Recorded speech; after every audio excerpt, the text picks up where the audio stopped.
Tahukah kalian bahwa sumber energi yang kita miliki jumlahnya terbatas? Energi listrik yang didapatkan dari pembakaran bahan bakar fosil, energi nuklir, bahkan energi matahari kelak suatu saat akan habis.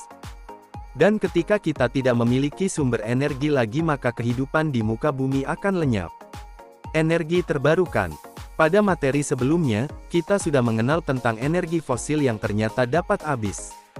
Butuh waktu yang sangat lama agar bahan bakar ini terbentuk kembali. Namun saat ini, bahan bakar fosil sangat dibutuhkan dalam keseharian manusia. Oleh karenanya, perlu bahan bakar pengganti agar bahan bakar fosil tidak cepat habis. Tahukah kalian, bahan bakar pengganti apakah itu? Kita bisa menyebutnya dengan energi terbarukan. Energi terbarukan adalah energi yang digunakan sebagai pengganti energi fosil yang berasal dari alam dan tidak akan habis.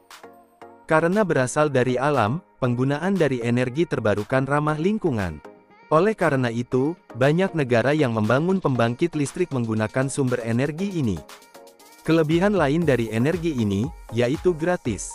Kalian tidak perlu membayar untuk mendapatkan angin, bukan? Namun, tentu saja teknologinya tetap membutuhkan biaya.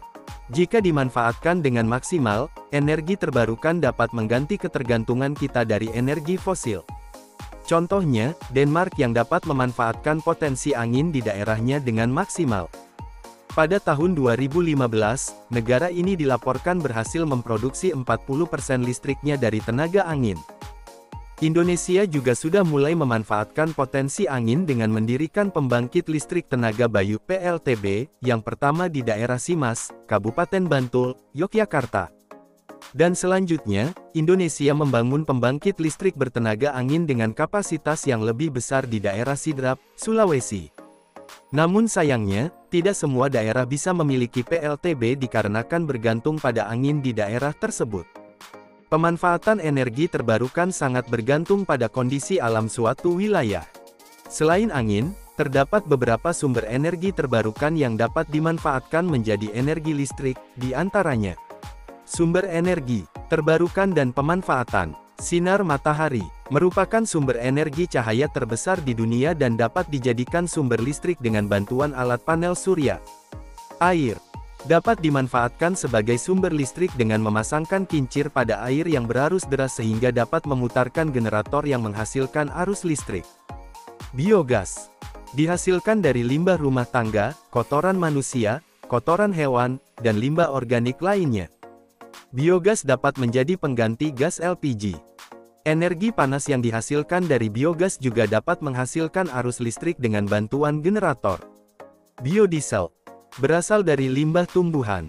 Bahan bakar ini dapat digunakan sebagai pengganti minyak bumi dan menjadi sumber energi untuk transportasi, industri, dan pembangkit listrik. Energi gelombang laut. Selain membantu para nelayan bekerja, gelombang laut atau ombak dapat dijadikan sebagai energi pembangkit listrik sama seperti arus air. Gelombang laut saat terjadi pasang surut dapat dimanfaatkan untuk menggerakkan turbin. Panas bumi. Beberapa wilayah memiliki titik-titik yang menjadi sumber panas bumi. Untuk menuju sumber energinya, perlu dibuat sumur yang cukup dalam. Kemudian, energi panas ini dialirkan melalui pipa dan menggerakkan turbin sehingga menghasilkan arus listrik. Sumber energi ini dapat menggantikan batu bara di PLTU.